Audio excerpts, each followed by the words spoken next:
Welcome to the State of Denmark News. I'm Sven Costa, and we have a special announcement. It's Nelson Mandela's birthday. Let's wish Nelson Mandela a happy birthday for his 112th birthday. Even though he's gone, I can still feel his presence around.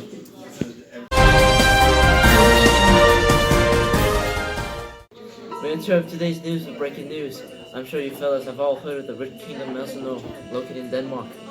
About a month ago, our King Hamlet had passed away due to an unforeseen death. Obviously, the family is experiencing grief, especially Prince Hamlet, who had a very close relationship with his father. However, lately, we see Hamlet out and about with a smile on his face, backed up with some possible or intentional madness. Is Hamlet delirious or simply acting out? Now we turn to Brittany Corona with an interview with Queen Gertrude. Thank you, Sven. So, Queen Gertrude, what do you think the reason behind Hamlet acting as if his father never died? Well, ma'am, before I can answer your question, you need to little know more about my son, Hamlet. You see, he had a very close relationship with his father. He loved his father so much, and his father loved him back. You know, like your typical father-son relationship? So just think about it. If your most beloved father suddenly passed away, how would you react? That's not good. I would be eternally depressed for the majority of my life. Yeah, but like, moving on wise? You know, I don't think I'll be able to move on from that. I mean, God, you're missing the point I'm trying to make. Anyways, yes, I get the fact that he loves his father, but like, I'm happy. I'm doing great with my husband. I just hope you'll understand that. Excuse me. You're totally avoiding the question. What time is it? I do have a date with my husband, but I suppose I'll just answer your question. Hamlet was very sad and utterly depressed. There was a time when he never smiled and it scared me. I told him, "Good Hamlet, cast thine knighted collar off, and let thine eye look like a friend on Denmark. Thou know'st 'tis coming, all lives must die." Wait, all that lives must die. And he just couldn't get my intellect. Like, I have no idea what's going on with this kid. Let's keep this just between the two of us, but I think he's going crazy.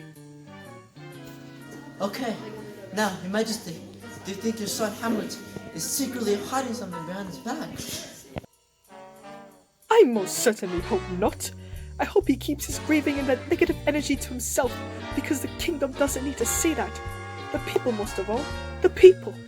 If he's hiding something, it better not anything to do with my husband, because my husband, he doesn't like him very much. I don't know why. I can't comprehend. He's such a nice man. Okay, so let's try to get to the bottom of this. Can you give me a basic timeline of Hamlet's feelings and the events that coincided with? I'm just really curious for some intellectual knowledge. Yes, before my King Hamlet died, Hamlet, my son, was very, very happy. He was a normal college student. He was focused on his studies and all that, not making enough time to visit his parents at home. But like I said before, his emotions went turmoil after his father died. I've never seen him like this before. It's absolutely awful, and I don't like seeing him like this. What's worse is that he doesn't like my new husband, as you already know, because I told you like 10,000 times already. Do you think Hamlet's upset at your marriage? And say there's a slight chance that Hamlet is directing the action towards your husband.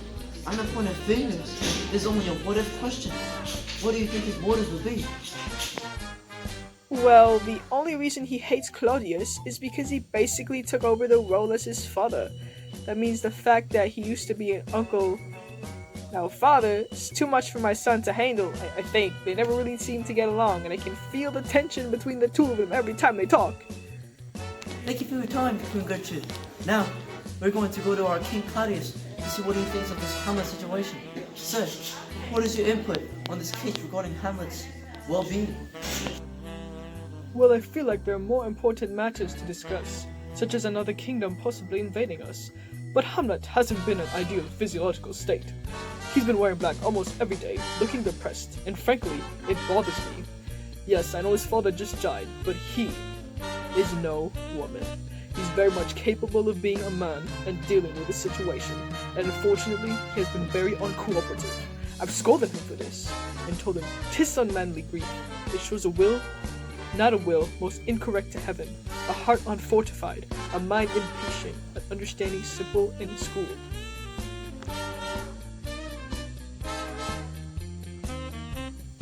Precisely. This child needs to think about the bigger picture, the kingdom, and needs to stop focusing on himself. We are all trying to live without the king, and he's making it very hard for us by being super depressed. I don't want to beat around the bush so much, but what do you feel the reason behind Hamlet's sudden change of mood? I mean, obviously the prince's father died. He was moping around acting depressed. But now I feel his acting is a little bit over the top. He's going mad, and Gertrude thinks he's going mad, but I don't. I just think it's part of a stupid act to get my wife's sympathy so she can perhaps ditch me to satisfy her son. Do you feel that his sudden mood change is a result of possible motives in order to take you off his rightful throne? If so, how would you go about preventing this from happening? Him? Trying to take over my position as king? I don't think so. This child can't even take care of himself, more or less deal with the responsibility of the entire kingdom. Not on my watch, not on my watch. And I don't even need to prevent him or do anything to put him in his place because he already knows. He knows he'll never be the man like his father. Well, sucks to be him, mate. Okay, thank you for your time. Now, back to you, Sven. Thank you, Brittany. Now, that's all the time we have this afternoon. Thank you, people of the kingdom, for listening. I'm Sven Koster, and we'll see you at 11 p.m. news. Have a good afternoon.